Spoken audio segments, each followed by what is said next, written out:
Welcome back to another volume of truly disturbing tales from Reddit. Today we're going to be narrating 3 new unsettling stories taken directly from the platform. I encourage you all to sit back, grab a snack, and enjoy these terrifying personal accounts. Now, without any further delay, let's jump right in.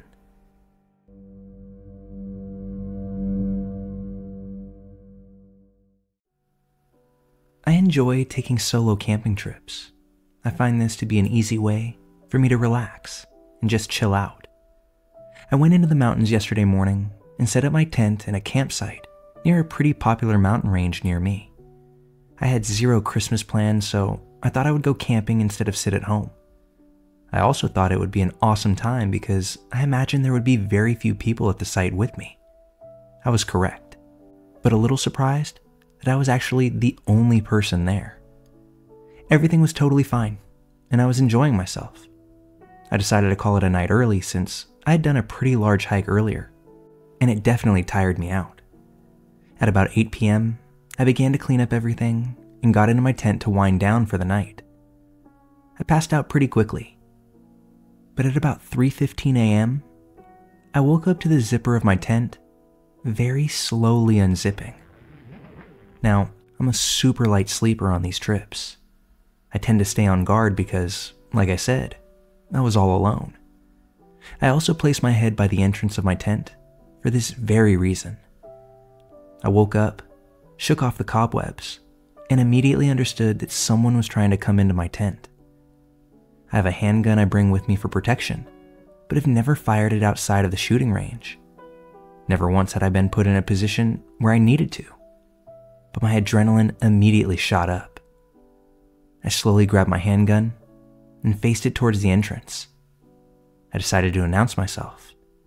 I yelled, "I have a gun, and I will shoot you in 5 seconds if I don't hear you run off right now and leave me alone." He was silent for about a 3 count, until I heard someone starting to run off. I kept my handgun facing the entrance for another 10 minutes, just waiting to hear any sort of movement at all. I heard nothing, so I decided to grab my phone and call the police. They were about 20 minutes out, so I sat there still, in the defensive mode, waiting. When the cops arrived, I came out of my tent and announced that I was the caller. I gave them my story, and they decided to look around a little bit. Not even 20 feet away from my campsite, they found some dude trying to hide in a tree. It's winter, and the trees are all bare. Come to find out, it was some guy who took mushrooms at another campsite nearby, on one of the other sides of the mountain. He was lost after walking around, and thought that my tent was his. He was a younger kid, maybe early 20s, and I could tell he was pretty shaken up. They arrested him, and as they were throwing him in the back of the car, he yelled to me, "Man, I'm sorry about that. That was all my bad." The cops asked if I wanted to press charges, and I told the cops not to worry about it. I was pretty pissed about it, but even if this guy was lying about thinking the tent was his, I knew he was harmless and was just some dumb dude who was high. Regardless of that, they arrested him. I packed up all my stuff and left the campsite right then and there. I knew there was no way I could have just fallen back asleep, as if nothing had happened. I'm glad it didn't turn into a situation much worse than this. I wanted to share the story for a couple of reasons. One, as a PSA for those that go camping by themselves, to make sure you have your just-in-case protection every time you head out. You never know when you'll need it. And 2, make sure to use your psychedelics in a familiar and safe place. And if you aren't going to do that, maybe leave some breadcrumbs back to your own tent, so you don't creep out someone that sleeps with their just-in-case protection under their pillow.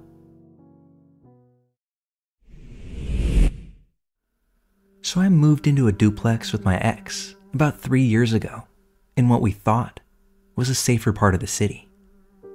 One of our neighbors, Amber, works in the duplex rental office, and her husband, Ed, was at the time fresh out of prison and had been doing and continues to do landscape work for the rentals, like mow the lawns, cut down trees, things like that. Other than that, He's home mostly doing odds and ends, things like tinkering with his mower or truck or something along those lines. They are both super friendly people, very kind and loving towards others, and always offer to help out. We've smoked some weed together a few times and have talked about all kinds of things, so I thought I could trust them and felt very safe being their neighbor. I once mentioned how sometimes when I'm home alone, I hear steps in the attic over my room and what sounds like a chair being dragged. How sometimes the noise follows me around the house and always freaks me out to the point of calling someone just to feel a little safer until the noises die down. Ed says, unprompted, "What, you think we're spying on you?" He added a chuckle at the end of that sentence, but it creeped me out more than a little. So around then, I end up breaking up with my boyfriend, and he moves out. Ed started texting me and asking if I wanted to smoke while Amber was still at work. I declined every time, finding different excuses because I still felt uncomfortable around him after that spying on you comment. Then he straight up asked if I wanted to have sex with him because he thinks Amber is cheating on him. I definitely shut that down, and it was awkward to say the least. I didn't end up telling Amber because I didn't want to get kicked out or have some horrible awkward tension, and I just hate confrontation in general, so I kept quiet. That's when I start to hear things in the attic above my room more and more often. It freaked me out even more when I woke up to a loud bang outside my front door at around 4 a.m. one morning. When I went to examine it, there was a small lockpick outside my door on the ground, but no person around. I kept the lockpick, and the next day I texted a picture of it to Amber to let her know I thought someone was creeping around. Her response was, "Oh, that's Ed's. That's his ice pick, not a lockpick, sweetie. No one can pick your deadbolt with that." But I know the difference between a 4-inch skinny-ass lockpick and an ice pick. I'm so scared to be alone here, especially at night. Our attics connect, and it's not outlandish to think he could be up there spying on me. I even found a freshly drilled hole in the ceiling of my room. I just put some wadded up paper in it and try not to think of it. I honestly hope nothing comes of this, and I'm just being paranoid, but with every passing day, I find this conduct to be less and less likely to be innocent. Edit. For everyone saying to call the police, I really have no evidence. I have the lockpick still, and pictures of my door being messed with, but when I've gone into the attic, it's been completely empty. I've never gone in alone because its opening is in my garage, and there's no ladder, so it requires 2 people. But as of now, it's a gaping hole above my washer and dryer, and very hard to get into without good upper body strength. I'd call my ex to come home when the dragging would start, but by the time he'd get here, it'd be cleared out. So I'm hesitant to report anything with no evidence. I find myself staying with my current boyfriend until I move out of this place in a few weeks, despite the fact that my neighbors are upset that I'm leaving. It's a strange feeling when you can't even treat your own home as your home. I think that I'm done ignoring this feeling that I get when I'm there. Best to pack up and leave.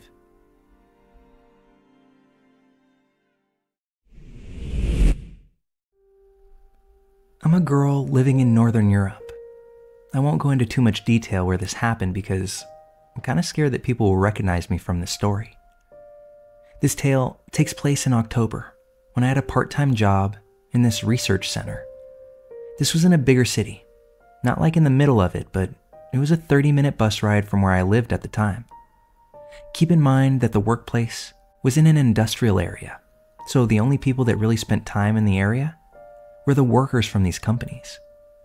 I worked all 3 shifts, mornings, evenings, and nights. But I did mostly night shifts because none of my coworkers really wanted them. And I'm a night owl anyway, so that 10 p.m. to 6 a.m. shift worked well for me. This particular incident happened on one of these night shifts.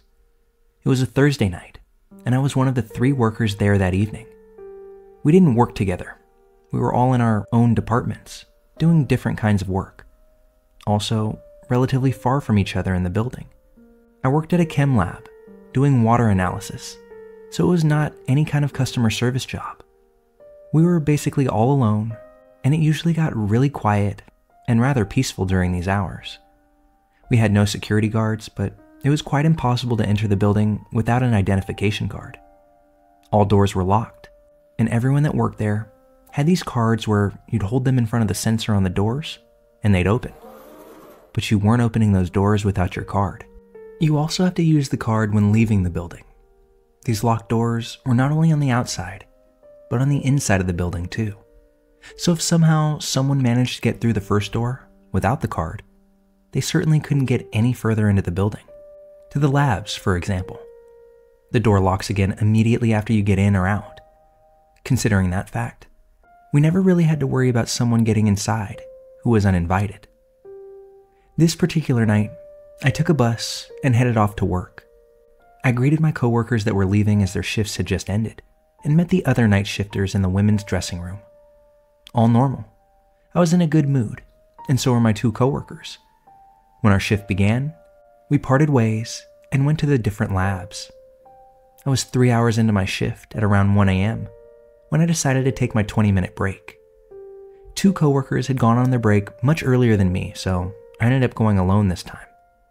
Our break room was this lounge where there were a couple of long tables, chairs, a mini kitchen, and a bathroom.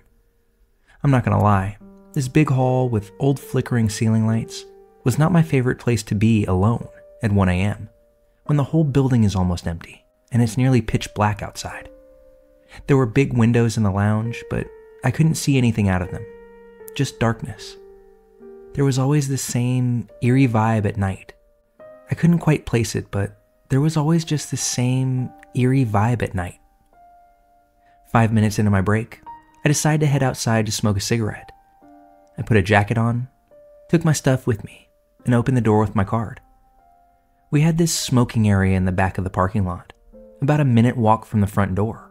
If I said that I wasn't scared to be alone in an empty parking lot at night as a young woman, I would be lying. This was the only thing I really didn't like about the night shifts, but I really needed that cigarette.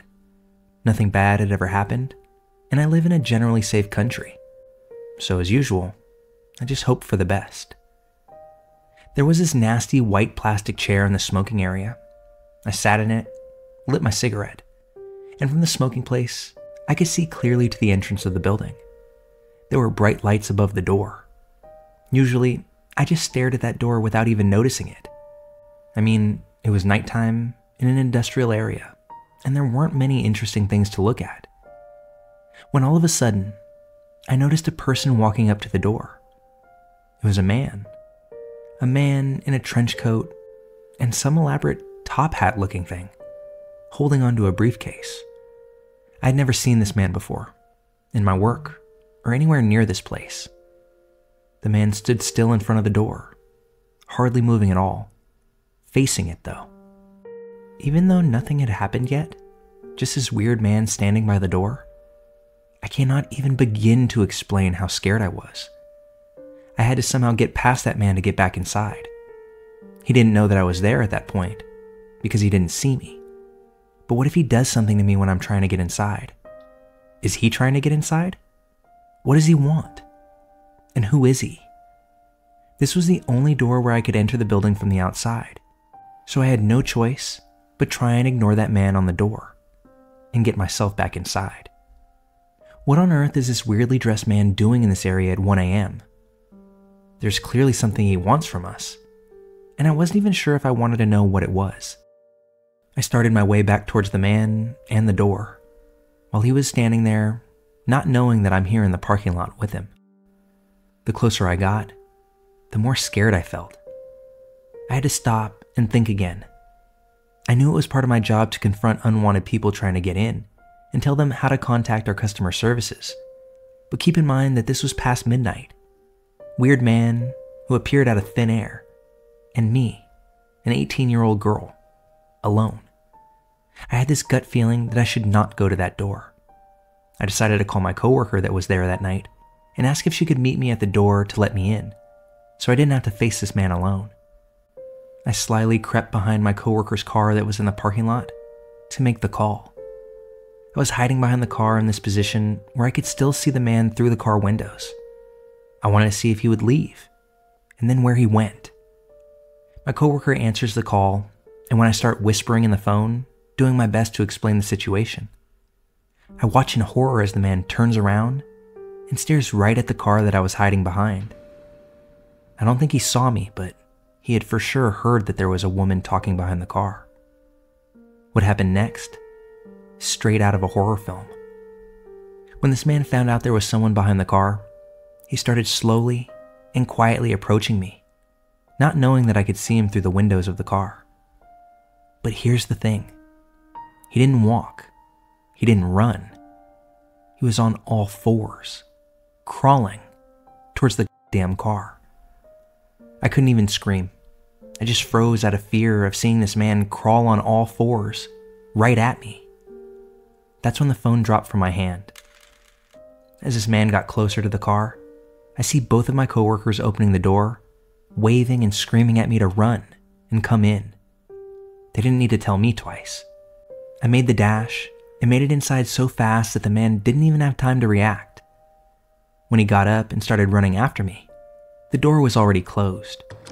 The second he heard the door lock itself, he turned around and started speed walking away, eventually disappearing into the darkness beyond the car that I had just hidden behind. We called the cops immediately, and they arrived at the front door after not too long. They didn't find anything or anyone. The man had disappeared as fast as he had appeared, and I don't think anyone has seen him since. After the shift, my coworkers walked me to the bus stop and waited with me until my bus arrived, making sure that I got home safely. Forever thankful to these lovely women for opening the door for me before that man got to me, and God knows what he would have done. There is one element to this story that I have to give proper attention to, because although the entire experience was unsettling, I think that this takes the cake. When the cops were at my job, they went searching for this guy and found nothing. I told them that I had dropped my phone when he began to chase me, and where they'd be able to find it. But after looking all around the car I was crouched behind, they didn't find a thing. I suspected that as the man took off, he saw my phone on the ground and took it with him. My suspicions didn't go unchecked for long. When I got home that morning, I hopped on my computer to use Find My iPhone, and for whatever reason, I was unable to locate it. Facing the reality that I likely wasn't going to get my phone back, I turned to Facebook to vent on what had happened hours before. As my page loads, I see tons of notifications, way more than what I'm used to getting. I think to myself, whoa.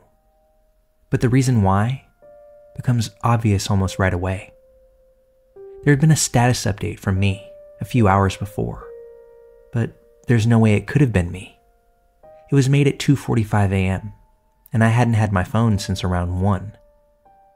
The words in that status gave me chills, and I don't think I was alone in feeling such a way, as many of my friends had commented on it already. It read, "We didn't get the chance to meet this evening, but there's always next time. Now that I know where you spend your nights, I'll be seeing you."